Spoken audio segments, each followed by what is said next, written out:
playing in the Quebec Major Junior League is something I'll never forget, and it was definitely a super high point for my career. Yeah. And switch gears a little bit to like playing in junior A all those years, like what about behind the scenes? Like not when it comes to hockey, but like just hanging around with the boys. And even in the COVID year, I guess you guys like would have been like exposed around each other a lot more. What was that like? Yes, playing junior A it's great, man. I would love to play in the Quebec League, but at the same time, my 4 years in the league, it allowed me to, really create relationships with people, in the Quebec League, man. You're so busy, like you're always on the road in Quebec, or, doing these long overnight trips and stuff like that, and it's always hockey, hockey, hockey, hockey. And don't get me wrong, I love hockey. I'm going to be involved in the game for the rest of my life, but just playing in the MHL, you're focused on hockey, but maybe you have a weekend off here, you can go back home, or, you have a night off and you can just kind of hang out with the boys and watch hockey and stuff. So just not being 100% focused on hockey, if that makes sense. Like, not saying that we don't focus on hockey in junior A, but it's just less stressful and less on your plate. And, you can go to school full time if you want, or, I played with some guys who work during the season to make some money. So there's a lot of different things that go behind the scenes, but I guess the main thing in junior A is just the bond with the fellas. Living in a billet house far away, I know it's the same in other junior leagues, but just that bond where you're just watching hockey, or going out for a meal or whatever it is. It's that's what it is. That's what I love about it. Just being able to hang out with the fellas all the time and still have 4 great years of hockey. So. The Maritime League is great to me, and it's great to a lot of other people. And like I said, I got no regrets or anything like that. I loved every second. Yeah. So we'll talk a bit about gear. You got that nice setup, Hyperlights this year. Yeah. Sure. What was the thought process behind that? Well, I've been so I played up in Edmonton. I had a set of Bauer 1Xs. Year, and then our team had a deal, or a partnership, I guess is a better word for it, with CCM. So I was encouraged to use CCM just because they have they get a discount, whatever. So I was originally in eFlex 4s. I had those for 2.5 years. I loved them. I loved them. And then this year, when the president approached me about getting a new set of gear, I was going to go with the new, the True stuff. I was going to go with the L12.2, but the wait time for that stuff is crazy. Like crazy. Mm-hmm. Yeah. I think it was like 32 weeks or something. Yeah. In August, and I needed something now because I had that gear for so long, right? I needed something now, so I ended up talking to Colton. Who else? Talked to a couple guys who were in Batter for a long time, and just kind of got their thoughts on the new stuff, and I heard nothing but good things about the Hyperlights and just the slide in and how light they are, and so it was an easy choice, but it wasn't really. Like I said, I wanted to go in the Trues just for that CCM feel, but I have no regrets with the Hyperlight stuff. I love it. It doesn't even feel like you're wearing it, to be honest. Like, it's just so light. Great mobility, great slide in. I'm a big gear guy, but I kept it pretty simple with the Hyperlights. Just the normal leg channel, no bootstrap, 600 break on the glove. Pretty basic. So you can basically buy it off the shelf. I just got the color scheme. I keep it simple on the gear, so just the white with the red was perfect for me, and it ended up matching the gear pretty well. So I love the Hyperlight stuff. Yeah, like your 4s and your 1Xs were like beat up back in the day and pretty small, so it was good. Man, every ice time for 2.5 years, so going on 3 years, like they got worn down a lot. So it was definitely due time for a change, and they couldn't have came at a perfect time. I think it was, I want to say 3, 4, 5 games into the year, so it was a whole season. And I was just very blessed that team took care of that for me, and didn't have to put that financial stress on my parents or myself. So big thanks to the Crushers for that. But no, I loved the Hyperlight stuff. It was awesome. Yeah. Did a mask ever come in your mind, like to get a nice paint job? I thought about it. Definitely thought about it, but like I said, I just like to keep it simple. Yeah. I would have been okay with just a white helmet the whole time, but actually, my goalie partners, somebody in his family makes stickers or something like for like the sides of the helmet. Yeah. So Mhm. I just threw a couple stickers on there, and my number was right here. But I did think about getting one of the wraps, like for the helmet. I never really thought about getting it painted or anything like that, just because when you buy your own helmet, it's close to $1,000, and if you get it painted for this team and you play for another, so I was just Mhm. like I said, I like to keep it simple. So the stickers were Yeah. fun. It definitely looks pretty sick too. So yeah, I know my brother. He has like not a wrap, but it's like a sticker, and it looks like it's like a stripe down the mask, Right and it on, was yeah, like cool. cheap. I don't know how much it was, but it was pretty cheap, and it took Yeah, like a week to well, get in. that's just it. Like, I mean, Yeah. you'd be playing for a team for a year or two, and then you're gonna have to use that mask after that. It's like, why get it painted? And Exactly. that was my thought process behind it anyway. Yeah.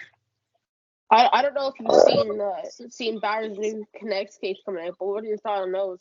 Yeah, I actually played against a guy in this league. I won't name him because I don't know if I can or whatever how that works, but I got to see them firsthand, and they're pretty revolutionary stuff. Like, there's a lot of problems like as a goalie with the ankles and how they hinge, like going in and out of the post and stuff like that. It puts a lot of stress on your lower body and your ankles and stuff. So, just Bauer's been leading in that department for a while, just like revolutionizing equipment and being the leaders in that. So they're cool, and I know like Vasilevsky's wearing them. Couple of the top guys in the CHL are wearing. You can see that they're definitely legit, and they're definitely going to be taking over the market for sure. Because, like I said, that new technology is great for just saving your hips and ankles. Like the goaltending position is a demanding position on the body, man. Like if you're not taking care of yourself and on and off the ice, you're gonna be feeling it. So those skates are, like I said, pretty revolutionary stuff, and they're gonna be the next big thing for sure. Yeah. What about sticks? I seen you switch to the E5 like halfway through or something like that. Yeah, Yeah. yeah, I've been a big Bauer stick guy for the longest since I can really remember. But the manufacturer that our team uses ended up running out of my curve. They had I'm like a Price kind of like replica in the Bauer, and they just had I forget what curve it was, but I wasn't a fan of it, so I just said just whatever with the Bauer sticks, and I ended up finding a Price curve with the E-Flex fives, and I was like, when you're getting stuff for free, you can't really be too picky about it, right? So I just said that's fine with me. It took a while to get used to the hand angle where you hold your blocker. It's less slanted than on the Bowers, so it kind of took me a little minute to get adjusted to that. But other than that, I like them. They're not crazy durable. I think I went through 5 or 6 of them this year alone. So maybe in the future I'll go back to the Bowers, but I had no problems with the CCMs at all. Yeah. So like, I think we ran out of questions here, but we'll just elaborate on other stuff. So like, what about a pregame, like a routine, like a pregame routine? What do you like to eat, or like what time you get to the rink, stuff like that? Yeah, I used to be a pretty superstitious guy.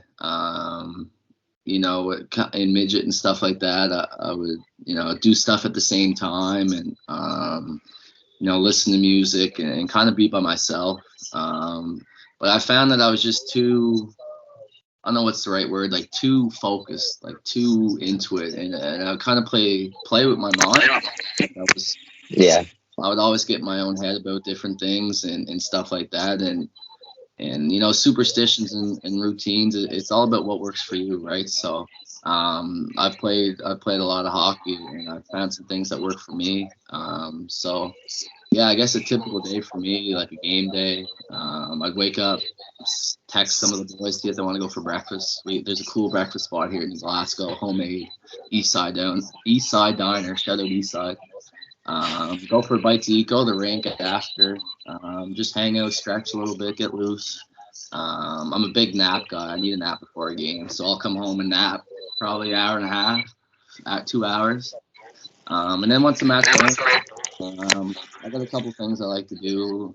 Just tape my stick first, stretch, roll out, play soccer with the boys. I do a little bit of visualizing, not as much as I used to do, but I like to just kind of take a minute or two and just see myself out there making saves to kind of get into that game mode.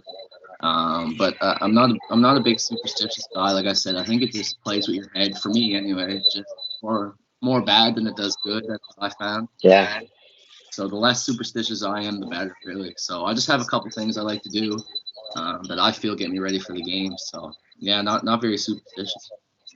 What about like guys? I watched you in Somerset and even on TV. Like after the game and like before periods, you would like pray or like to the sky. What's that Yeah, about? it's like I said, it's just something. I like to just be present and just kind of take a sec to realize what I'm doing. That's just for me. Take a quick breath and say that I'm playing hockey, playing junior hockey, and it's have some fun. Is really what I'm saying to myself. I have a couple people that passed away. I won't name names or anything like that, but I just say a quick hello to them and just get dialed in. Like I said, it's more so just get focused and realize that I get to play the best game in junior hockey. So yeah, that's all that really is. Yeah, it's pretty cool. Yeah. Thanks. What about pre-game meal? Like what's your go-to? Chicken and rice for me. Like with the gear, I'm simple with the food. I'm just a simple a simple guy. Chicken and rice I've been eating for since I've playing junior hockey. I was more of a spaghetti guy in midget. But it was just too heavy in the stomach. I like feeling light when I'm out there, not a big pile of spaghetti sitting in my stomach. So my billets over the last 4 years have done a great job cooking for me and taking care of me and stuff like that and preparing good meals. So chicken and rice I've eaten, unless we're on the road. Like sometimes we get like lasagna or spaghetti or whatever the case. I'm not going to not eat it. But when I'm home, I definitely eat chicken and rice. Yeah, like on the road, like road trips in general, like what are some fun things that like you guys do on the bus or whatever? Well, we do Rookie Idol once a month or once a year, so that's always fun. I'm never a big singer or anything like that. I think I was out first when I was a rookie. Other than that, just hang out with each other, put some music on, play some cards. I know in Edmonton, we were able to turn the seats in the back of the bus. So there's like a table, and then chairs. So we get some card games going, but we didn't have that in Pictou, but we'd still put up a card game now and then. Just listen to music, hang out, be with each other. Like I said earlier, that's junior hockey, is just hanging out with the fellas and shooting the crap and just hanging out. So, and then, when we get to a town, maybe go for dinner or go for a walk of the rink, just go see the sights of the great towns that we get to play in the junior A League. But yeah, just being with each other, just hanging out, really. Yeah, I like road trips and stuff like that too. Always a fun time. It's always fun when I go to school full time. Just having a couple days away from school, go and hang out with the fellas, staying in hotels, all that good stuff. It's really fun and it's really good for the team too, like bonding wise. You don't get to do it too often in our league. I think there's 4 or 5 different road trips that we go on. So when we do go on them, we definitely take advantage. Yeah. What about like tunes, music? Like tunes. What gets you pumped up? I'm a big rap guy. I was the boys kind of. I don't know if I took the position myself or if I was appointed to it, but the last 2 years in Pictou, I was on the music in the room. So just some rap stuff, a little bit of EDM, some stuff like that, just to get the boys hyped up. Yeah, Eminem, Meek Mill. I could go through right now. Actually, I'll give you a couple songs that the fellas like to listen to. Where's that? All right.